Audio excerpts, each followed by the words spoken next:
الحمد لله رب العالمين والصلاة والسلام على نبينا محمد صلى الله عليه وسلم وعلى آله وأصحابه أجمعين ومن تبعهم بإحسان إلى يوم الدين.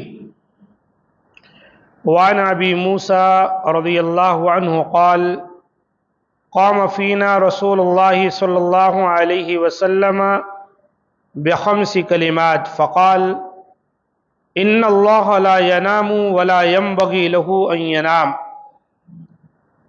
حضرت ابو موسیٰ رضی اللہ تعالیٰ نے فرمایا کہ رسول اللہ صلی اللہ علیہ وسلم ہمارے درمیان کھڑے ہوئے اور آپ کھڑے ہو کر ہمیں 5 چیزوں کے متعلق خبر دیتے ہوئے فرمایا کہ ان اللہ لا ینام ولا ینبغی لہ ان ینام، بے شک اللہ سوتا ہے نہ یہ اس کی شان کے لائق ہے کہ وہ سو جائے۔ آیت الکرسی میں بھی اللہ تعالیٰ نے اس کا ذکر کیا ہے، لا تأخذہ سنۃ ولا نوم، اللہ تعالیٰ کو اونگھ تک نہیں آتی، سونا تو دور کی بات ہے۔ جو اونگھے گا، جو سوئے گا، وہ غافل ہو جائے گا۔ جو غافل ہو جائے گا تو پھر وہ کسی کی دیکھ ریکھ کیسے کر سکتا ہے؟ جبکہ آیت الکرسی کی ابتدا ہوتی اللہ لا الہ الا هو الحی القیوم، اللہ نہیں کوئی معبود مگر وہی، الحی القیوم، ہمیشہ سے زندہ اور سب کو تھامنے والا۔ جتنی چیزیں دنیا میں ہیں سب کو اس نے تھام رکھا ہے۔ اگر اس کا فضل و کرم نہ ہو تو یہ آسمان زمین پہ گر جائے۔ سیارے، چاند، سورج سب کیا ہیں؟ یہ کوئی معمولی نہیں، بہت بھاری چیز ہے۔ جیسا کہ اللہ نے فرمایا انتم اشد خلقا ام السماء بناها رفع سمكها فسواها، کہ تمہاری تخلیق بہت بڑی ہے آسمان کی۔ پھر اللہ نے سب کی تعریف فرمائی، آسمان کو بنایا، کیسے اللہ تعالیٰ نے زمین کو بنایا، کیسے اس میں دن کو چمکایا، کیسے رات کو لے آیا۔ یہ ساری چیزیں اللہ تعالیٰ نے پیدا کی۔ تو اللہ کے رسول نے سب سے پہلی بات کیا بیان فرمائی؟ ان اللہ لا ینام ولا ینبغی لہ ان ینام، اللہ تعالیٰ سوتا نہیں ہے اور اللہ کے لائق نہیں کہ وہ سوئے۔ یخفض القسط ویرفعہ، اللہ تعالیٰ میزان کو اوپر اٹھاتا ہے اور نیچے کرتا ہے۔ میزان جس میں لوگوں کے اعمال تولے جاتے ہیں،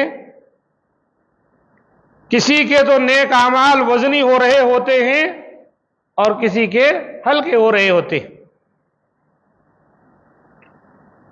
یرفع الیہ عمل اللیل قبل عمل النہار وعمل النہار قبل عمل اللیل، اللہ کی طرف اٹھائے جاتے ہیں رات کے اعمال دن کے اعمال سے پہلے۔ یعنی جو لوگ رات میں نیکی کا کام کرتے ہیں، دن آنے سے پہلے پہلے اللہ تعالیٰ کے ہاں ان کے اعمال پہنچ جاتے ہیں۔ وعمل النہار قبل عمل اللیل، اور دن میں کوئی اگر عمل کرتا ہے تو رات آنے سے پہلے پہلے اللہ کے پاس اس کے اعمال پہنچ جاتے ہیں۔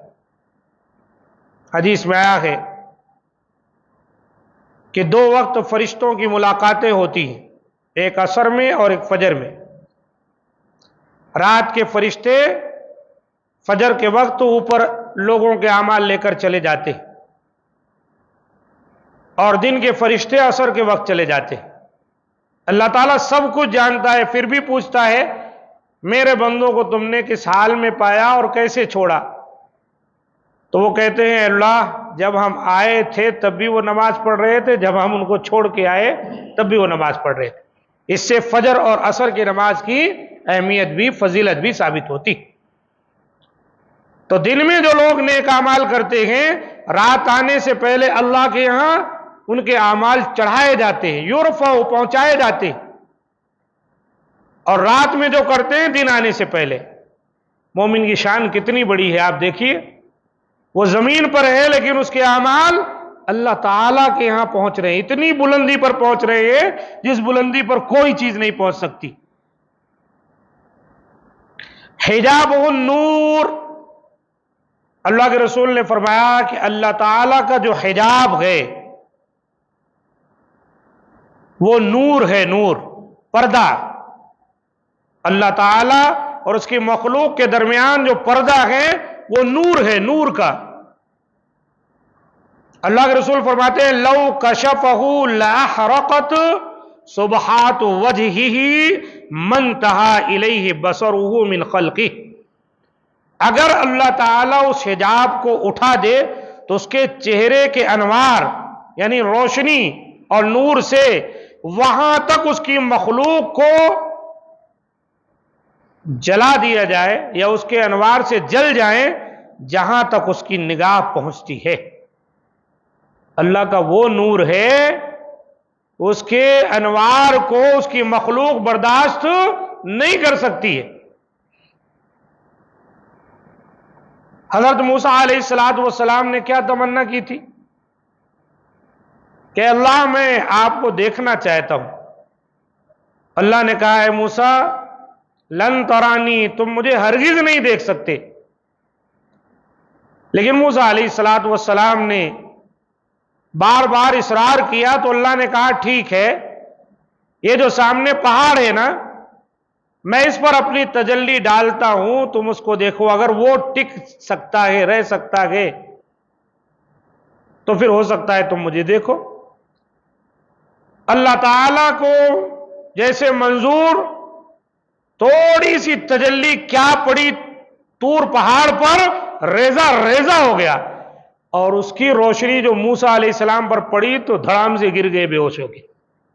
جو ہوش آیا تو کہا اب ہمارے بس کی بات نہیں ہے کہ اللہ میں تجھے دیکھ سکوں۔ انہوں نے توبہ کی، استغفار کرنا شروع کر دیا۔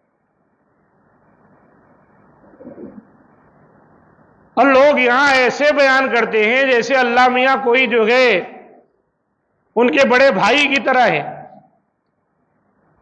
ایک بیوقوف جو ہے بیان کر رہا تھا، ایسی باتیں تو بیان بھی نہیں کرنی چاہیے، کہہ رہا تھا کہ عبد القادر جیلانی اور اللہ میاں جنت میں گھوم رہے تھے، نعوذ باللہ من ذالک، تو اللہ میاں پھسل کے گرنے لگے تو عبد القادر جیلانی ان کو تھام لیے، نعوذ باللہ من ذالک ثم نعوذ باللہ من ذالک۔